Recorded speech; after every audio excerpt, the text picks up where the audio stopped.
বাচ্চাদের মানুষ করার জন্য কর্তৃপক্ষ, শিক্ষা প্রতিষ্ঠান তারা যেরকম তাদের জায়গা থেকে তাদের দায়িত্ব পালন করবেন, আমাদেরকে, আমরা যারা গার্ডিয়ান আছি, আমরা আমাদের বাচ্চাদের সামনে দৃষ্টান্ত হতে হবে, ভালো মানুষ হতে হবে। আপনি চোখের পানি ফেলবেন, তাহাজ্জুদ পড়ে, 5 ওয়াক্ত সালাত পড়ে, আল্লাহর সামনে হাত তুলে জুমার দিন আসর পড়ে চোখের পানি ফেলবেন, আল্লাহ আমার নাম ধরে বাচ্চার জন্য, আল্লাহ এই বাচ্চাটাকে আপনি এইটা হিসাবে কবুল করেন, ওকে ওইটা হিসাবে কবুল করেন। বাচ্চা শুনবে, বাচ্চা শুনবে। আপনারা আমার আব্বার একটা ভিডিও অনেকে শুনেছেন অনলাইনে। আমার মনে পড়ে, আমি তখন 10 কি 12 বছর হবে বয়স। আমার বাবার তখন সাতক্ষীরাতে ঘেরের ব্যবসা আছে। ঘেরের মাঝখানে একটা ঘর ছিল, সেখানে কর্মচারীরা থাকতো, আব্বাও থাকতেন। আমি মাদ্রাসা বন্ধ হলে সেখানে এসে থাকতাম। আমার এখনো সেই দৃশ্য মনে পড়ে যে এমন কোনো রাত যায় নাই যে রাত ভোর রাতে ধরেন 3টা 3:30টার দিকে বাবার তাহাজ্জুদের পরের কান্নার আওয়াজে আমাদের ঘুম ভাঙে নেই। এরকম একটি রাত যায়নি। প্রতিটি রাত আমি দেখেছি আমার বাবা কেঁদেছি। আমার কখনো মনে পড়ে না যে বাবার সাথে শুয়েছি আর ভোর রাতে বাবা তাহাজ্জুদের সময় শুয়েছিলেন, চিৎকার করে চেঁচামেচি করে কাঁদতেন, নাম ধরে ধরে, আল্লাহ আমার অমুক ছেলেকে আপনি মানুষ করেন, অমুক ছেলেকে মানুষ করেন, চোখে পানি ফেলতেন। আমার মাকে দেখেছি জানামাজের বিছানা বাসিয়ে ফেলতেন চোখের পানি, বহু দেখেছি। এবং এই চোখের পানিগুলো আল্লাহ রাব্বুল আলামিনের কাছে কবুল হবে, তার আগে নগদ যে এফেক্ট হবে সেটা হলো আপনার বাচ্চা সেখান থেকে প্রভাবিত হবে। আমরা বেশিরভাগ অভিভাবকরা মনে করি যে যারা মাদ্রাসা বা স্কুল করেন ওনাদের কাছে বোধহয় কোনো ক্যাপসুল আছে, এই ক্যাপসুলটা আমার বাচ্চাকে ওনারা খাওয়াই দিলে এই বাচ্চা রাতারাতি একেবারে ফেরেশতার মতো মানুষ হয়ে যাবে। বেশিরভাগ অভিভাবকদের অ্যাটিটিউড, হাবভাব এরকম। ওনারা বাচ্চাদেরকে বাসা থেকে তেমন কোনো সাপোর্ট দিতে রাজি না, কিন্তু ওনারা চান এখান থেকে সব মানুষ হয়ে যায়। মাদ্রাসাগুলোতে তো আরো সমস্যা। এটা যেহেতু ইসলামিক স্কুল, অতএব এখানে ওই সমস্যাটা থাকার কথা। সেটা হলো অনেক অভিভাবক আছে নিজে সুদের কারবার করবেন, নিজে ঘুষ খাবেন, নিজে হারাম কারবার করবেন। অনেক মা আছে নিজে সারাদিন ফিল্ম দেখবেন, ইউটিউবে, ফেসবুকে, বিভিন্ন জায়গায় নিজের সময় সব ধ্বংস করবেন। এরপর আবার তিনি চাইবেন যে আমার ছেলেটা একজন দাঈ আল্লাহ হবে, একজন আলেমে দ্বীন হবে। How funny! এটা কিভাবে সম্ভব? এটা কোনোদিনই সম্ভব না যে আপনি আপনার ছেলেকে মেয়েকে দাঈ আল্লাহ করবেন, আলেম করবেন, আর আপনি তার জন্য নিজেকে ভালো মুসলিম হিসাবে গড়ে তোলার চেষ্টা ন্যূনতম যেটা করা দরকার সেটা করবেন না। কিভাবে হতে পারে? এটা হবে না কোনোদিনই। এই জন্য আমাদের নিজেদের অভিভাবকদেরকে সবকিছুর আগে মানুষ হতে হবে। অনেক অভিভাবক মনে করে কি যে আমি যত অপকর্ম করি, যত হারাম হালাল বাজ বিচার করি বা না করি, ছেলেটাকে যদি হাফেজে কোরআন বানা যায় 10 জনকে সুপারিশ করে জান্নাতে নেওয়া যাবে। অতএব 10 জনের মধ্যে আমি তো বাপ মা 1-2 জন তো আছি আমরা। অতএব নিজেদের জান্নাতে যাওয়ার জন্য অনেকে ছেলে মেয়েরে মাদ্রাসা ভর্তি করে যে আমার যা আছে সব রিকভার করে সে 10 জনরে পার করে নিয়ে চলে যাবে।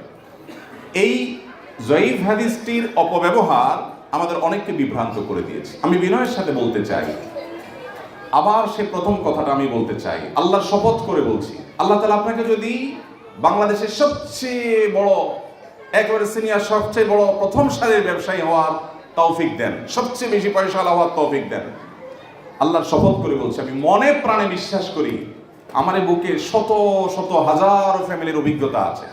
সেই অভিজ্ঞতার আলোকে আমি বিশ্বাস করি আপনি এই যুগে আপনার ছেলেটা আপনার সামনে গ্রাজুয়েশন কমপ্লিট করার পর, আলেম হওয়ার পর মাথা নিচু করে তাকাবে, আপনার চোখের দিকে তাকিয়ে কথা বলতে লজ্জাবোধ করবে, আপনার সামনে কাচুমুচু হয়ে দাঁড়াবে, আপনাকে, মা বাবাকে রাজার মতো, রানীর মতো করে সম্মান করতে জানবে, এবং ইসলামিক যে ম্যানার্স গুলো আছে সেগুলো তার ভিতরে ধারণ করবে।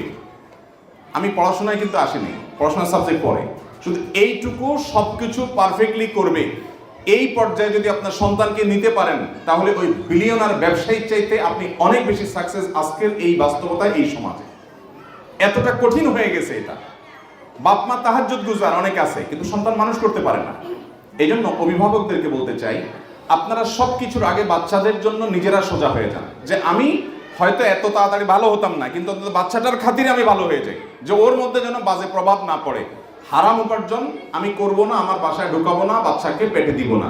হারাম খাওয়াবেন, হারাম পরাবেন, হারাম টাকা দিয়ে বাচ্চাকে বড় করে গড়ে তুলবেন, ফ্ল্যাট করবেন, প্লট করবেন, বাড়ি করবেন, গাড়ি করবেন, আর আশা করবেন ছেলে মানুষ হয়ে যাবে।